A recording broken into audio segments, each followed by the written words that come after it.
अक्सर ऐसा क्यों होता है कि कोई भी नया काम शुरू करने से पहले मन में हजारों सवाल उठते हैं। आज हम इसी बारे में बात करेंगे, उन मनोवैज्ञानिक रुकावटों के बारे में जो हमें कुछ भी नया शुरू करने से रोकती हैं। और ये सब हम समझेंगे एक व्यक्ति के डायरेक्ट सेलिंग के अनुभव से। जैसे ही किसी नए मौके की बात होती है, ये एक लाइन है जो अक्सर सुनने को मिल जाती है ना? और बस ये एक लाइन ही काफी होती है किसी भी बातचीत को शुरू होने से पहले ही खत्म करने के लिए।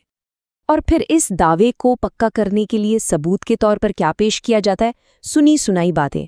अरे मेरे चचेरे भाई के लड़के ने किया था, मेरे चाचा के लड़के ने भी किया था। मतलब दूसरों की अधूरी कहानियां सुन सुनकर हमारे दिमाग में एक ऐसी दीवार खड़ी हो जाती है जो हमें आगे बढ़ने ही नहीं देती। चलिए अब जरा गहराई से सोचते हैं, क्या सच में यही असली वजह है? क्या दूसरों की असफलता की कहानियां ही हमें रोक रही हैं, या फिर इसके पीछे कोई बहुत ही पर्सनल डर छिपा हुआ है? देखिए, असली रुकावट बाहर नहीं बल्कि हमारे अपने अंदर है। ये डर असल में हमारे मन में लगातार चल रही एक बातचीत का नतीजा है, हमारा खुद से किया गया एक आंतरिक संवाद। और ये अंदर की आवाज कहती क्या है? कुछ ऐसा, मैं तो बोल ही नहीं पाऊंगी, मुझसे सेल्स कहाँ होगी, पता नहीं लोग मेरे साथ काम भी करेंगे या नहीं। और फिर वो सबसे बड़ा डर, क्या होगा अगर मैंने शुरू तो कर लिया पर कामयाब नहीं हो पाई। ये सवाल किसी को भी रोक सकते हैं। तो बात की जड़ क्या है? सिस्टम या मौका नहीं, सबसे बड़ी बाधा है आत्मविश्वास की कमी। और यही वो कमी है जिसकी वजह से लोग मैदान में उतरने से पहले ही हार मान लेते हैं। लेकिन यहीं पर एक बहुत ही जरूरी सच्चाई है, एक ऐसी सच्चाई जो आत्मविश्वास को देखने का हमारा नजरिया ही बदल सकती है। हम सब यही सोचते हैं कि कोई भी काम शुरू करने के लिए पहले आत्मविश्वास होना चाहिए। ये एक मिथक है। सच तो ये है कि आत्मविश्वास काम शुरू करने से आता है। मतलब ये काम शुरू करने की शर्त नहीं है, बल्कि काम करने का नतीजा है। और इस फर्क को समझना बेहद जरूरी है। तो फिर सवाल ये उठता है कि ये विश्वास आएगा कहाँ से? जवाब बहुत सीधा है, काम करने से, एक्शन लेने से। आत्मविश्वास बनाने का सफर काम करने से ही शुरू होता है, सोचने से नहीं। इस सफर में क्या सिखाया जाता है? ये कुछ चीजें हैं।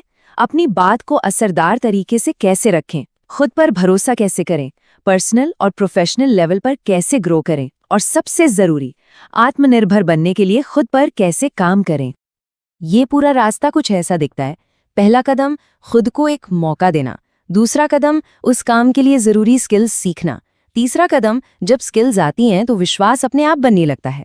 और चौथा कदम, इसी विश्वास के दम पर ग्रोथ मिलती है। और ये कोई किताबी बातें नहीं है। जिन्होंने अपना ये अनुभव बताया, उनका खुद का कहना था कि जब उन्होंने शुरू किया तो वो परफेक्ट नहीं थे।